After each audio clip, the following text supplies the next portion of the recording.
que você tava tomando? Água, lógico. Puta Eu não tava conseguindo sobreviver, eu tinha acordado 5 horas da manhã, eu tinha gravado copo de tarde, eu tava podre de noite, eu não sabia nem o que eu tava falando pro pessoal. Pra você ver, eu também não sei o que eu tô falando, a galera gosta de mim. Mas funciona. É Brasil, né, cara? Você não tá na Suécia.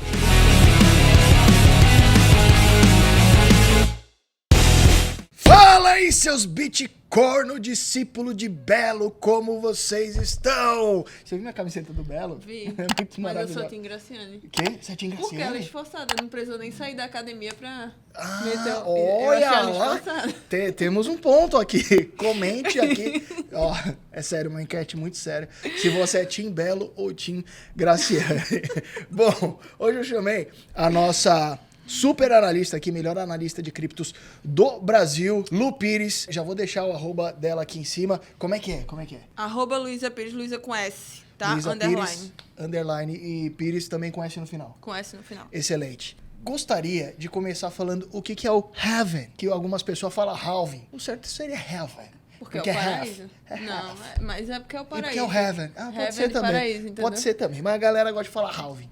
E aqui nós aqui é porradaria. Eu não Diferente dos iguais, né? eu não sou um papito pra ficar falando halving, tá ligado? Eu gostaria que você começasse explicando o que é halving. Boa, vamos falar um pouco sobre halving hoje. Agora vamos falar sério, porque eu acho que é momento de oportunidade. E dentro do mercado, assim, a gente tá acompanhando o ciclo do Bitcoin, todo mundo tá falando sobre isso, mas a gente precisa falar sobre dinâmica de mercado, dinâmica de preço. Acho que a gente vai falar sobre a oportunidade hoje. E o halving nada mais é do que um ciclo de oportunidade do mercado. Resumindo para vocês, a cada 4 anos, o Bitcoin ele sofre um corte de emissão de novos Bitcoins pela metade. Então, a recompensa dos mineradores, o pessoal que está lá no maquinário produzindo novos bitcoins, eles caem pela metade, fazendo com que, se a gente veja uma demanda do mercado um pouco mais latente, com a oferta sendo diminuída automaticamente pela metade, ou seja, é mais ou menos 4 anos, tá, gente? Na verdade, são 210 mil blocos sendo minerados, que dá aproximadamente esses 4 anos, a cada 4 anos aí. Acontecendo isso, normalmente a gente vê uma demanda igual ou maior, como a gente está vendo por alguns drives de mercado, que eu acho que a gente vai falar lá na frente também. Uhum. A gente está vendo essa demanda se manter constante ou maior e essa oferta do Bitcoin caindo pela metade, a gente começa a ver uma oportunidade aí. Então, o halving nada mais é do que esse corte de emissão de novos Bitcoins pela metade. Excelente. E curiosidade, tem alguma outra cripto que passa por esse processo deflacionário ou de menor mineração, menor moeda sendo lançada no mercado? Então, normalmente isso acontece quando tem alguma moeda com supply limitado. No caso do Bitcoin, por exemplo, ele só tem 21 milhões de Bitcoin e ponto. Uhum. O último Bitcoin, teoricamente, a ser minerado vai ser em 2140. Tá. Então, a gente está passando pelo quarto halving ali do Bitcoin. A emissão nesse halving vai cair de, se eu não me engano, de 6,5 para 3,75 Bitcoin por bloco minerado. E as outras criptos que têm esse supply, ou seja, essa oferta limitante, e copiam o código do Bitcoin, ou seja, tem o Bitcoin Cash, por exemplo, que quando teve aquele boom do Bitcoin, muita gente também foi para o Bitcoin Cash porque era mais fácil de ser minerado, porque hoje em dia, mineração de Bitcoin só grandes empresas, incorporadoras, fazendas de mineração de Bitcoin.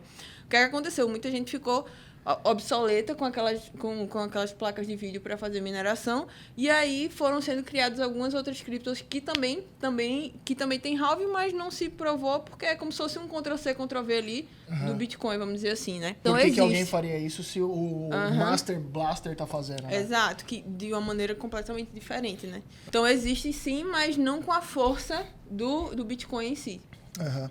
A gente já gravou aqui algumas vezes e eu sempre falo sobre a minha preferência pelo Ethereum, justamente pela adoção, né? Eu gosto de coisa que serve para alguma coisa. Eu acho que a moeda pela moeda, pela especulação, não vale a pena. Eu acho que nem é o público do nosso canal. E o Ethereum tem aplicações práticas evidentes, né? Sim. E o Bitcoin ainda não. Quando eu penso em adoção do Bitcoin, eu penso que eu consigo só, sei lá, comprar um Tesla ou, sei lá, algum produto da Microsoft que me vem à cabeça, assim. Tem algumas outras empresas que estão aceitando, tá tendo uma usabilidade maior do Bitcoin? Ao redor do mundo, a gente já vê quem é que tá mais, por incrível que pareça, quem tem mais adoção em relação a cripto dentro de empresas, diariamente. Se você quiser passar um dia só comprando com Bitcoin, dentro da Europa você consegue fazer isso. Nos Estados Unidos ainda é um pouco limitado a empresas de fast food, essas coisas assim, mas dentro da Europa em si, você consegue, se você quiser ir de comprar um lanche, a comprar roupa, aí no cinema você tem toda essa estrutura, vamos dizer assim. Uma vez você me falou que compra naquela loja lá que custa o zóio da cara, como é que chama? Farfetch. Farfetch. Falou que gasta horrores lá em Bitcoin. Mas por que a gente compra lá? Porque pode sair direto da nossa wallet para Farfetch. Eu não preciso pagar aquele bom IOFzinho delicioso. Entendi. Já dá o gapzão no IOF. Já dá o gap no IOF. Que legal. Entendeu? Boa dica pra você, então, bulambeiro. Assim, exato. Então, assim, existem várias empresas hoje. Se você quiser comprar um Tesla, se você quiser comprar um pacote da Microsoft, se você quiser comprar roupa, você consegue tudo via Bitcoin hoje. E várias outras coisas. Mas no Brasil ainda é bem nichado, vamos dizer assim. Só que, por exemplo, no Brasil a gente tem uma cidade lá lá no Ceará, que chama Jericoacoara, que muita gente conhece porque é um polo turístico, assim. Um polo turístico. Os blogueiros vão lá direto. Os blogueiros vão pra lá. E lá tem uma vilazinha que só opera via Bitcoin. Caramba, que da hora. Que é da hora. Lightning Network. Eles têm, tipo, sabe a maquininha de pagamento, até isso eles têm lá. Caramba, que animal. É um vilarejo. Tem uns caixa eletrônico de Bitcoin também? Não tem, só tem ainda o celularzinho, mas muito possivelmente o cara vai fazer tipo um ATM lá na frente. Então a gente tem outra cidade também aqui no Brasil, que é no sul. Eu vou ficar devendo o nome pra vocês da cidade especificamente. Fugiu da minha cabeça. Quer pesquisar aí? Vou pesquisar rapidão, peraí. Rolante, lembrei. Já me veio a quinta série aqui. Tá. Vai. Qual que é a cidade? Existe outra cidade também no sul que... Vai. Existe outra cidade também no sul que se chama Rolante e que ela também só aceita Bitcoin. Então, assim, existe todo um ecossistema que está sendo estruturado em cima disso. Excelente. E tem El Salvador também. E sem contar El Salvador, que seria como se fosse o maior case, né? Que a gente vê de Bitcoin. Até Treasury em Bitcoin o governo tem. Caramba, que animal. Bom, agora já vamos começar a falar um pouco mais de cotação, que é o que eles querem saber. A gente já está no quarto halving, e eu queria saber, do ponto de vista histórico, desde o primeiro, o segundo, o terceiro halving, o que aconteceu e quanto tempo demorou para foguetar para cima, porque as pessoas tendiam a associar. Vai ter o halving e aí no dia seguinte, cataploft, fiquei rico. Explodiu. Não foi o que aconteceu. Exato. Historicamente, quanto tempo demora para foguetar para cima mesmo? Porque foram altas de, sei lá, mais de 1000%, né? Sim. Em cada vez. A gente teve 4 ciclos de halving. Eu, Luísa, particularmente, participando do terceiro, 2012, eu não... Senão você nem estaria aqui. Nem ia estar trabalhando. Eu acho que eu tava... sei lá o que eu tava fazendo. Umas caipiroscas em Jericoacoara. Gente, eu sou novinha, então não sei o que eu tava fazendo nesse momento. Acho que eu tava sendo vida louca aí. O meu primeiro halving foi na faculdade.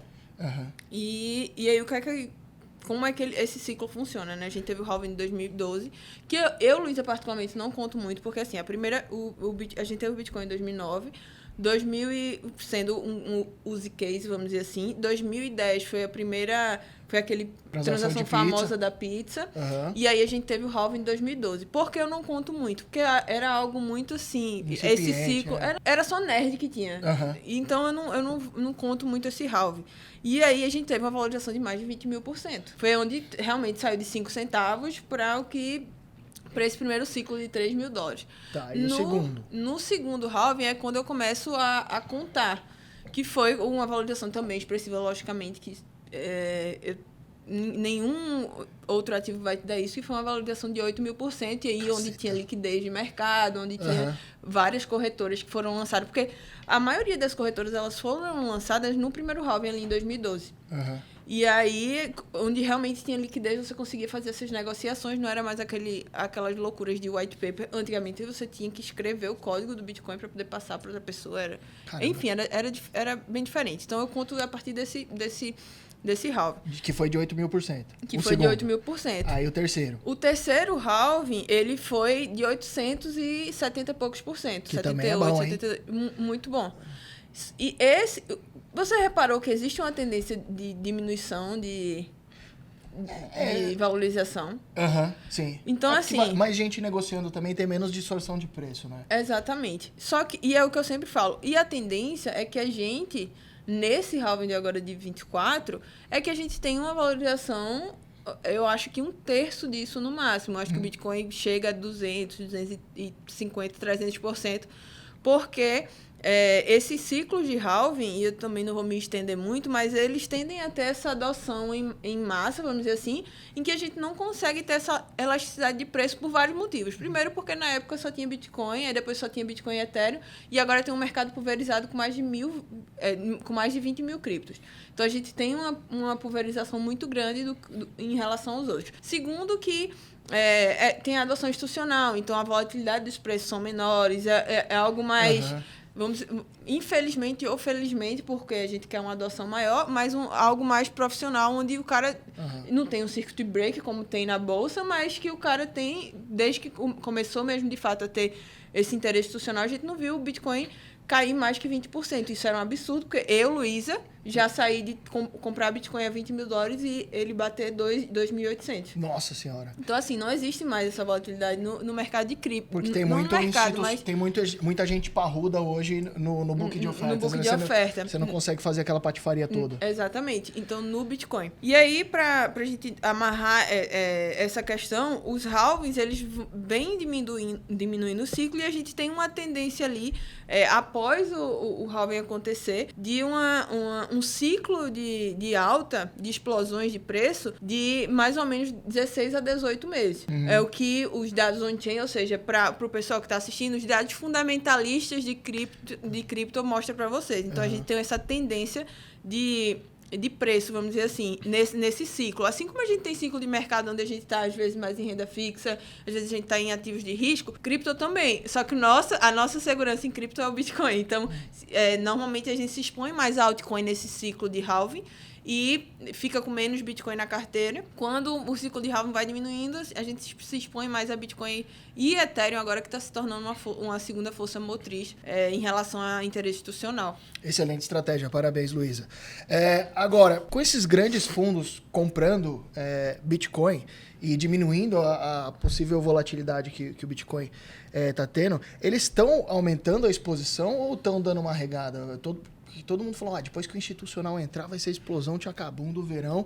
E a gente não viu isso. Mas eles estão, de fato, comprando? Eles colocam lá no book para ir comprando mais baixo? Estão comprando. Então, a gente ainda não conseguiu traquear todas as carteiras dos institucionais, porque hoje é muito fácil. Como é um código open source, é só você entrar na Etherscan, por exemplo, Blockchain Scan, e ver quais são as carteiras que estão lá posicionadas. A gente ainda não tem esse dado de quais carteiras são institucionais, mas a gente tem da forma formal, vamos dizer assim, de compra. A gente consegue ver quanto a BlackRock está comprando no dia, quanto a Fidelity está comprando no dia, quanto os 11 ETFs que passaram de cripto ali estão comprando. Há 2 semanas a gente bateu o recorde de compra de 14.600 e poucos bitcoins comprados em um dia só. Eita. Pelo institucional. E a média está sendo mais de 10 mil bitcoins por dia. Entendi. Então, assim, a gente consegue ver, sim, essa questão de compra. A gente não consegue traquear ainda a carteira via blockchain, mas via ETF a gente consegue.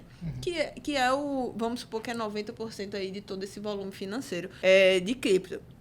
E aí, respondendo a você em relação ao institucional, saiu um dado da CryptoQuant essa semana que o institucional só está no lucro ali, quando junta todas as médias, de 1,6% em relação ao mercado. Então, isso mostra que a gente pouco, né? Não, se ele está colocando 1, 2, 3% do patrimônio dele visando dobrar, eu acho que ele está visando dobrar.